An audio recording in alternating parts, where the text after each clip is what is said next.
Hello, good people of YouTube. Mountbatten here. And today, the topic of discussion is surely one that will cause many a thoughtful comment to occur in the comment section. And, well, before you get to typing, just hear me out. That's my one request. So, yesterday when I was playing the Henry, or the Henri the Fourth, in order to get some B-roll footage, because of course in yesterday's video I was discussing the changes made to the Henry with the most recent update, where they pretty much restore her to her former throttle juking glory. And through the hour and a half that I played the Henry to get that background footage, I had 5 absolutely just disastrous losses. And in fact, what you're watching in the background right now is by far the hardest loss of that series of losses. And something was very interesting about the match you're watching in the background right now. If you'll notice, there are no CVs, there are no submarines. The two most hated, despised classes in the game. The two classes that get blamed all the friggin' time for every single wrong in the game are not in this match. Now, of course, normally the players in chat rejoice when one of those two aren't present in the game. Typically at higher tier, you usually get either a submarine game or a CV game. Very rarely do you not get one with, well, either of them. So in this case, this seems to be, the blessed match. And I thought that too when I loaded in. I was like, oh, thank God. There's no CVs, there's no subs. So, the players will obviously, be more confident in their calculations with their movements and such, because as I'm sure most of you guys are full aware, many a player, when there's a CV present, they will bunch up together in one part of the map and they're too afraid to move. Or when there's a submarine present, they're too afraid to go anywhere near the caps because, well, there's a submarine around.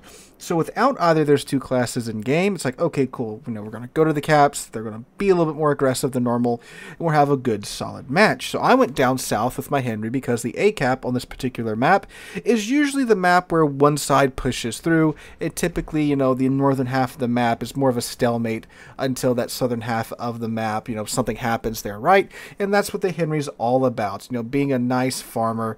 When ships are trying to push into you, then, they try to turn, you load up your AP, you smash their broadsides, and have a grand old time. But as I'm sure you're well aware, being how quickly the match quickly deteriorates into an absolute stomp, that does not happen.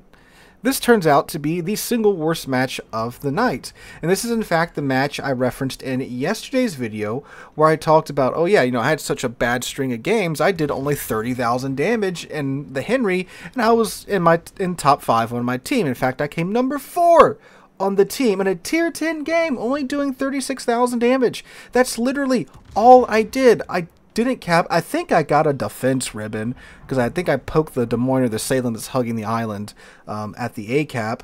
That's all I did, and I was number 4 on the team. So when you have matches like this where you don't have the two classes that get blamed for everything in game, because CVs, it's always, oh, with all the CV spotting, you're constantly spotted, so you can't go anywhere near the cap, or you can't push up that much because you're going to get spotted and farmed down.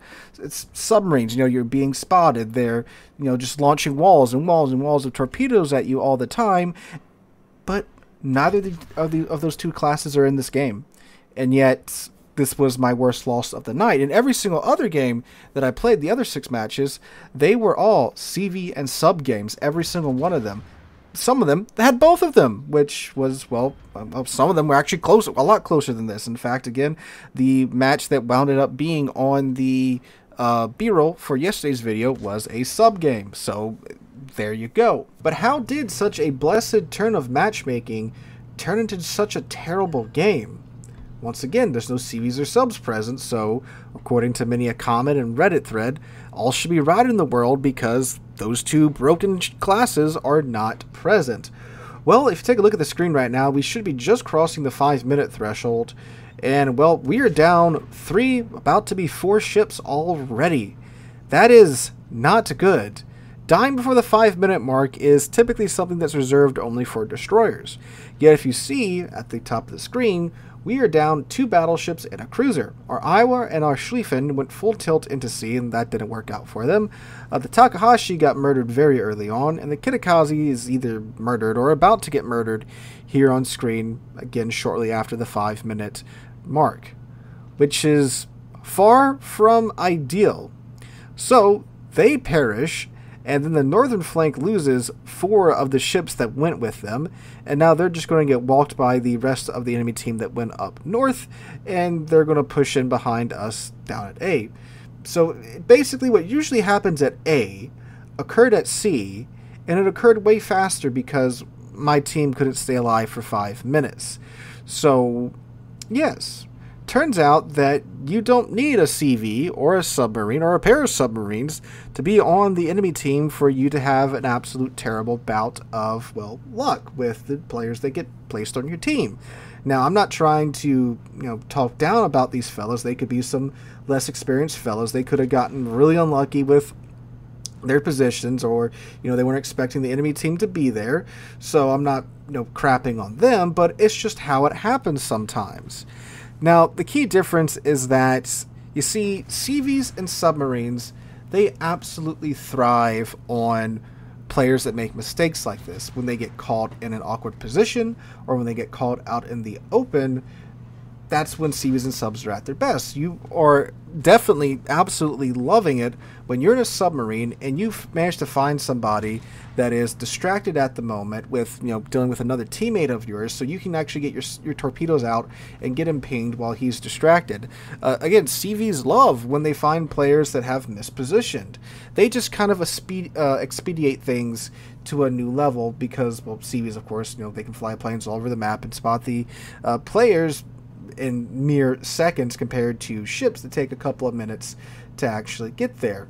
And who knows, maybe if there was a CV in this round, players might have been a little bit more cautious and they might have, well, not gone straight into the C cap. But on the same, on the other side of the same coin, this does also happen in CV and sub games. I mean, we've all seen players just absolutely W key into the cap, even in CV and sub games. Why? Because they, well, want to do it for one reason or another. Just like how in this game, if you look at my flank of the map, I'm playing the Henry, a kiting ship that typically plays toward the back of the pack, and all of my battleships are behind me at one point in time.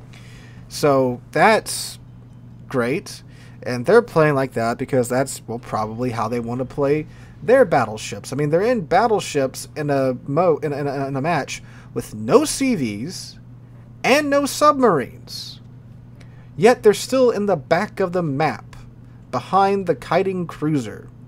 So yeah, they want to play like that, so they're playing like that. And that's kind of the eternal dilemma of multiplayer games. People are going to play how they want to play, regardless of however you want them to play, or how the game devs want them to play. I mean, again, if you've been around for any amount of time on the multiplayer, game sphere, that's how it is. Even in, just think about in this game, how many times, and I know it's a lot because I caught it on stream plenty of times, have you gone into Airship Escort when it was its own mode where you had to actively click on the icon and click battle to get into that mode before it was in random battles, and there's still players bringing Yoshinos and Azumas and Yamis, and they're playing them from the back of the map in Airship Escort, the mode that's more geared towards close to medium range engagements. Now, of course, in Airship Escort, you can still very much snipe, but you gotta play, again, from more of that medium range rather than that long range, and it'll work just fine. But there's still players that were sitting, back in the A line or the J line, sniping to their heart's content. Think about Brawls. The literal name of the mode is Brawls. Kind of hints at that close range combat, right?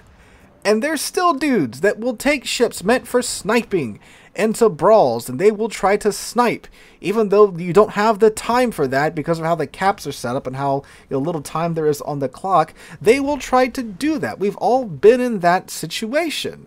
So what I'm saying is that, not everything is the CV's fault. Not everything is the subs' fault. Do they have problems? Yes, 100%. The spotting capabilities of CV planes are absolutely insane. Thankfully, they're trying to fix that right now. The submarines still have problems. Yeah, they're in a lot better place in terms of how annoying they are right now, but they still, of course, do have quite a few problems left with their existence. But again, here we are. No CVs, no sub games, and it's still happening. These absolute terrible blowout matches. And you want to know a secret? It was happening before subs were in the game. If y'all don't remember, or if you haven't been playing for long enough, back in the RTS CV days, when CVs were still pretty scarce, blowout matches still occurred, and you still went on huge loss streaks back in the day. Now, it does feel like it is happening a lot more in today's World of Warships, but it still happened back in the day. So that's just my little blurb for today. I had this thought come across my noggin when I was suffering in my Henry for an hour and a half, going through blowout match after blowout match, and yeah, I thought this was going to be the one. This is going to be a good one. It's a good old-fashioned World Warship game, surface ships only, no submarines, no CVs, but yeah, sure. Nope, same thing sure did happen with a lot of the same symptoms that occurs in random battles today, even with CVs and subs. So guys, let me know in the comments down below. Do you have this still happen to you all the time, even without CVs and subs being in the game? Does it really make that much of a difference? And are CVs and subs just kind of speeding up the inevitable when it comes to these types of matches? Or do you still think CVs and subs are to blame for the current state of higher tier? Let me know all of that in the comments down below. Hope you guys have a wonderful Saturday and wonderful weekend. Hope to catch you guys in the next one.